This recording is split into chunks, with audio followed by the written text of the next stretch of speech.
Welcome to The Explainer. We see food every single day, right? But what happens when that food suddenly vanishes? Well, we call this a famine. People suffer deeply, and sadly many people die. It is a very dark part of human history, but we really need to understand how it works. We have to learn the true causes. So we must ask a really big question. Why do famines actually happen?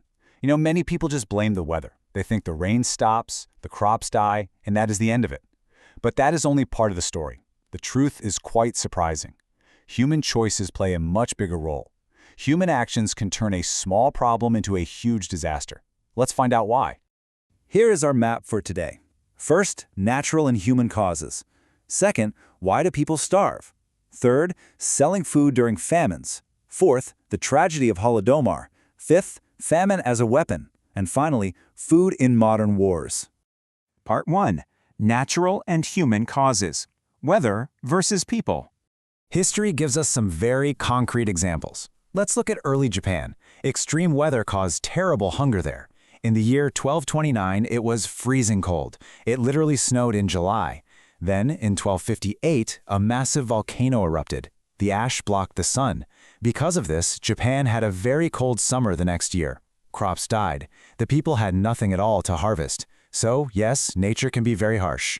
Now, nature definitely causes some problems.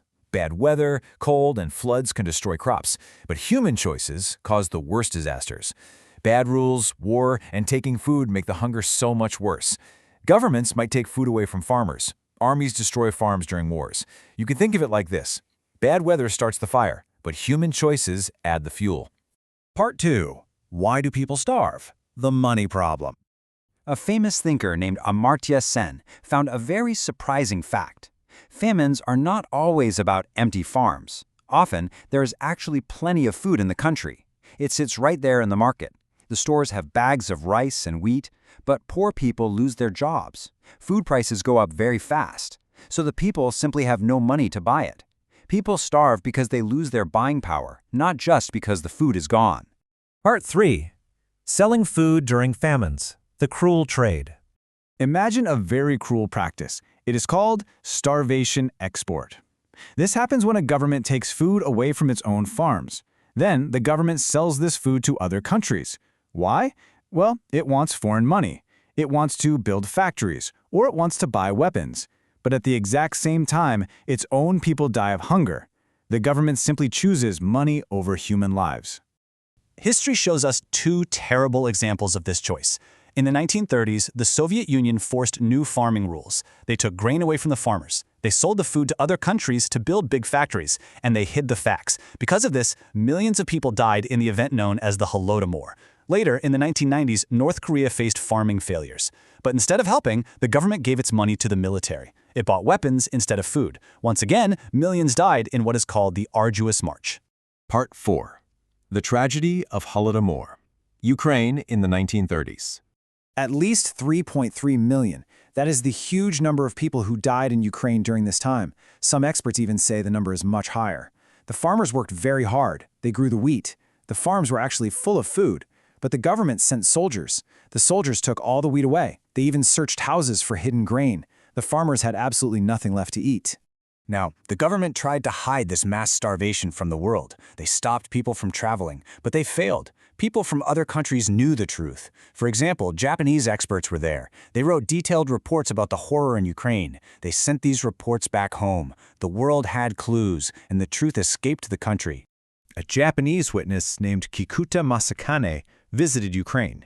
He saw the true horror. He wrote, "I actually saw this with my own eyes. The neighbor next door ate his own son. The hunger was so deep, it destroyed families.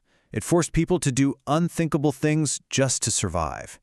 This really shows the true darkness of famine." Part 5. Famine as a weapon. Starving the enemy. During World War II, the Nazis captured many enemy soldiers. For prisoners on the Western Front, the death rate was 5%. But for Soviet prisoners on the Eastern Front, the death rate was 57.5%. Why is there such a huge difference? Well, the Nazis used a hunger plan. They stole food from the Soviet prisoners. They sent this food to feed German citizens instead. They basically used starvation to kill the enemy without using bullets. Part 6. Food in modern wars. Hunger tactics today. You might think this only happened in the past, but armies still use hunger as a weapon today. They attack supply ships in the sea. They drop bombs on railways. They put tanks on major roads to block them. They do this to stop food from reaching enemy soldiers. But this action also stops food from reaching regular families. Destroying food supply lines causes massive modern hunger. Innocent people suffer the most. We have learned a very hard truth today. Nature brings bad weather, but human choices bring true starvation. Governments steal food from farmers.